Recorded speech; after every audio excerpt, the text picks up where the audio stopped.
So the next thing you can do is when you're rigging, basically, messing around with chains. That's really the world of rigging. Is you want to zero everything out. So if you come here, you draw your skeleton. You've got all these bones, whatever. They've got values on it. So it's a simple thing to set the default pose. You can just go skeleton, set neutral pose, and it'll zero it out that position. You can also hit Control K and get on the transform to the neutral pose tab and click use current pose.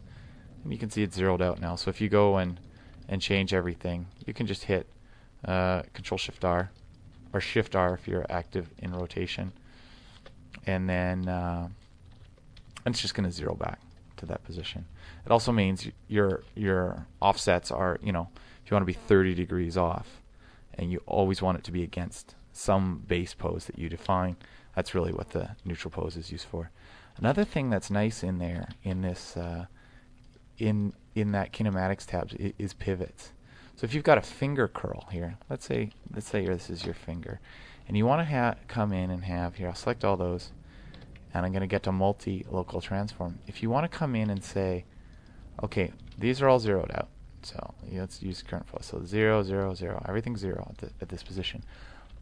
I want to say that I also want a layer of animation, and I want a layer of character setup.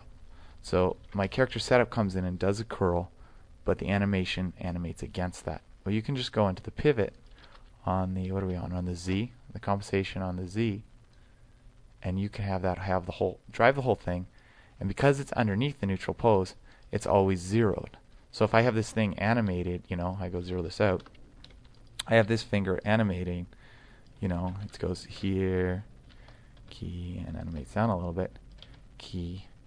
So then I can have that playing back, and it doesn't matter where this is.